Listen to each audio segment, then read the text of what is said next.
Sorry, just having an apple again. Oligopoly. Oligopoly.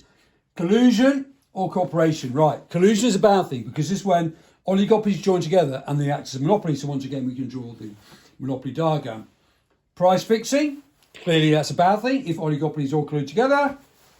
Research development, if they cooperate, is a good thing because you might get dynamic efficiency. The key thing about a monopoly is interdependence. When one firm acts, we do not know how the other firm will also act. Okay, so hence we might get collusion, which is a bit like a monopoly diagram again, or we get this idea of game theory.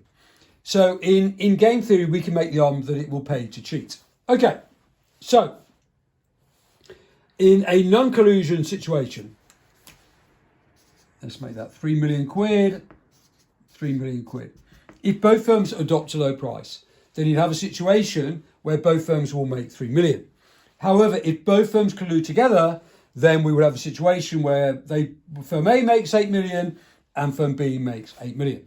However, in a situation where firm A adopts a low price and firm B adopts a high price, so in this situation, firm B will make 1 million and firm A will make 10 million. So they clearly gained by cheating. However, what that will eventually mean, of course, is that firm B will also then reduce its price, so they both charge a low price. In the same situation, it may also pay firm B to have a low price, and if firm B has a high price, then firm B will make all the money. All this is really trying to say. That means in oligopoly situations, it often pays firms to collude with each other. And there's been lots of instances where that has actually been the case. Okay, so then we have a kink demand curve, which actually came up in the exam in 2022, which basically says in an oligopoly situation, firms will not change their price. The reason why that is because if one firm raises its price, then no other firms will follow. So therefore, that firm is faced with an elastic demand curve. So if it raises its price, its total revenue will go down.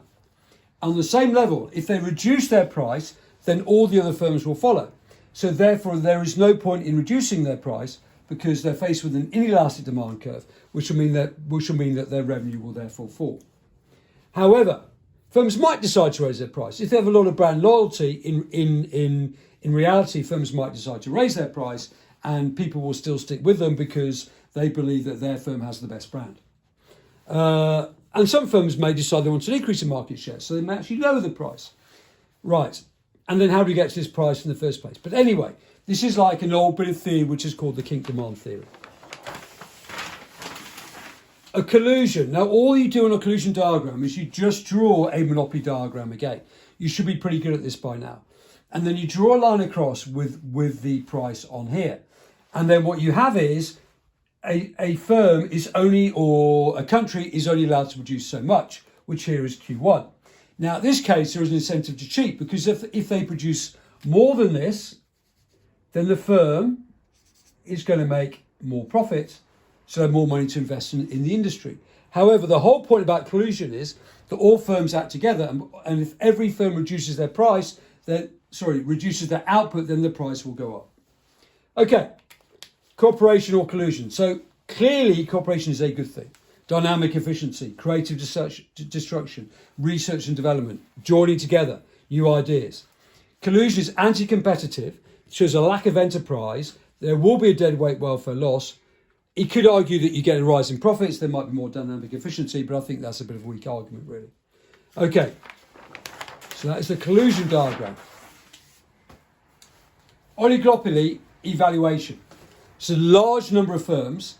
Because those firms can make profits, therefore you get dynamic efficiency, therefore they can break new boundaries, they can also achieve economies of scale. Now, I would always talk about the car industry, which is a fantastic industry that's produced new cars. And there are two big players, new players on the block. One is Tesla and one are the Chinese companies. Now, they're both producing very good electric cars, so firms have been able to enter the marketplace. Okay, I do accept the fact that the Chinese firms have been sponsored initially by the Chinese government. Okay, so we still might need regulations in this area to check that firms are not cheating. In fact, there's a regulator that actually bought out Volkswagen. Now, Baumel believes that oligopoly is the best form of competition because they make large profits, so therefore we get dynamic efficiency. However, there is still competition. But if you go back to monopolistic competition, there may be more competition and there may be easier barriers to entry. So it appears that cars in an oligopoly probably have the correct structure. Suppose a Tesla came along, they changed the conduct and the performance of other firms, so they went out and they built this great big gigafactory. China's also moved into the car market. In terms of restaurants, you would argue that this is more like the monopolistic market, more like Framingham. Now, we've got different types of restaurant catering for different needs. We've got the Dancing Goat, which is medium price, quite trendy. We've got the Crown Hotel, great environment. We've got the Italian, which is the most expensive, and we've got the Common Room, which is pretty trendy, but also good value for money. Okay, and then we've got the utilities, which maybe should be a natural monopoly. So, in perfect competition, that is a theoretical concept. So, a review of the whole oligopoly market. Okay.